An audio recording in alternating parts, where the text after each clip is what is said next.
Well, good morning, everybody. As you remember, we was working on this here, trying to get these bolts right down bottom here. Those ones way down in the front on that pump. We was trying to get them off. You can see the two of them right by the spline. Well, I've got two of them loose. Can't get them out. They're captive in there. And they won't slide ahead enough to allow a belt to go up by. Or at least I can't get them ahead far enough. If I do put them ahead, then I can't rotate it to get to the next one. And you can only work from the top here because you got the front axle underneath the bottom. So anyway, I'm not a contortionist, you know. Not Stretch Armstrong or nothing. So, 4 bolts, 5/8. They're 15/16 heads on both ends. Whipped them off real quick. 1.5 nut. Tipped it up so the hydraulics won't leak. I'm about to take off the suction side. This is the one that I'm worried about because the fluid fill is on top. This is your level, which means that this arm, which is where your oil comes from, comes right in the top of both sides. There is a crossover tube like this under the tractor so that they equalize. But anyway, yeah, this is going to be right full of fluid. This one I just swung it up quick and I didn't lose, well, you can see I just made a trail across. Didn't lose hardly any. This one here, I'm going to yank it off. I'm going to have me a plug ready, this same size, that I can just stick in the hose. And then I'll probably loosen these two right here, leave them 2 clamps, and I'll rotate it up out of the way. And then I'll be able to work on these front pump mounting bolts. And we'll see where we go from there. So anyway, I'll bring you back in a few here when I get going.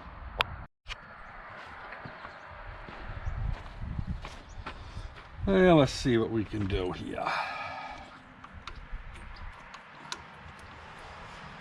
I'm going to do both sides of these hydraulic clamps on this side, I think. And then that way it can turn whichever place it wants to. Might not have to fight it quite so hard.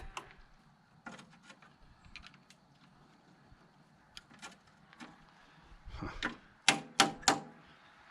we go.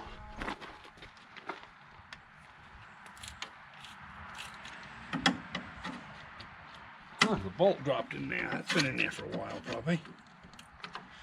Wow, can't even get it out. Oh, there we go. Oh, maybe it was, no, it's pretty rusty. Been into before.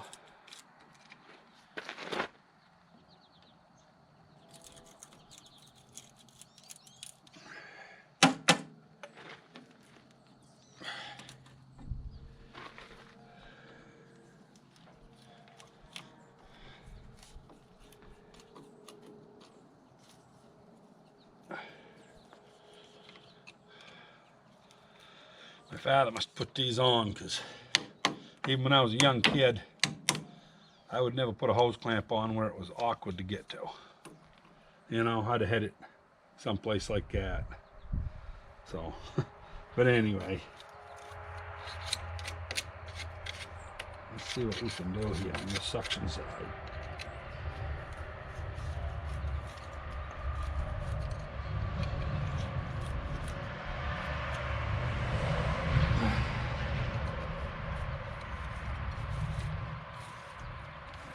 Good thing, you chase that dirt right off with it. Get it down, then it might not have quite so much chance of it going into the intake.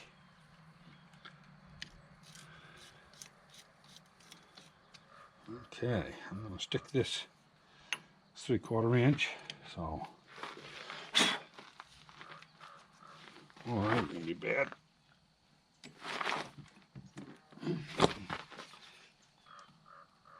Now, oh, look at that.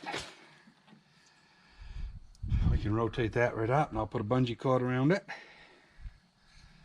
And then I'll tighten up them hose clamps. Of course, they may not drip anyway. It's a pretty tight fit. We'll have to keep an eye on them. But we're definitely going to bungee that up. And I've got a bungee here.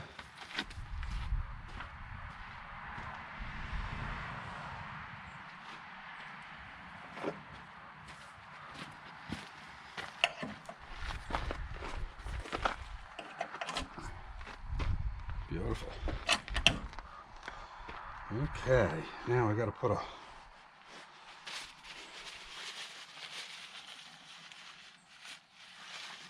cap on that. Keep that clean.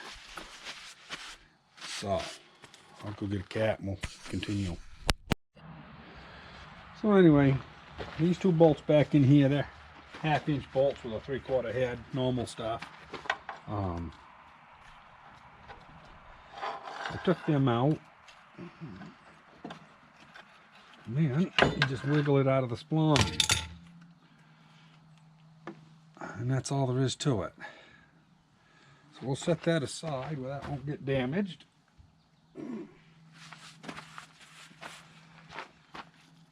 And now, after I get those bolts put back that I so foolishly fought with to try to get open, you know, I was trying to go through the back side. It's not worth the effort. I mean, we're talking 4 bolts to take the front off, 2 bolts, 2 lines, and both of them just flipped out of the way. I lost maybe a pint of oil. I'm all good with that. And you can get in here and clean it up a little bit, because the front of this radiator, I actually took a putty knife and scraped it. It was just solid mass where this is shiny. So it needed to be taken off anyway on the front. So anyway, I'm going to go to the back. That's a tedious thing. I'm not going to video that. I'll put that back together, and then it's off to get a belt later. So anyway. Well, everybody, you can see them bolts are all back in now, and you can see I got a spot there I can slide the fan belt on. So basically what I'm saying is, if you have to change a fan belt on one of these old girls with a front mounted pump, go ahead and pull the front end. It's not worth the hassle to try to, you know, slide that coupling ahead and slide it down behind. It looks like it would be simple, but it's not. This here, I had the whole thing off in 15 minutes. Not a big deal. I was making it into a big deal psychologically. You know, I wouldn't have had to take the starter off because I had to lock the engine somehow. And, you know, there's all kinds of things I wouldn't have had to do. But, that being said, this tractor for the last... Well, actually, I'm wondering if the starter drive is the right number of teeth. I'm not sure. Me and my father rebuilt this. Before we rebuilt it, it was always grinding with the key. Might start it 3-4 times and then it would go. So we went ahead and we got a new starter for it. Same thing. So over the years, I'll show you this ring gear. That ring gear, if you can see it, you know, it looks good. I've had it all the way around with a screwdriver. There's no wear on it. But you look at how many times it's been grinding. I mean, it's wore this, and you can see where it actually hits when it engages.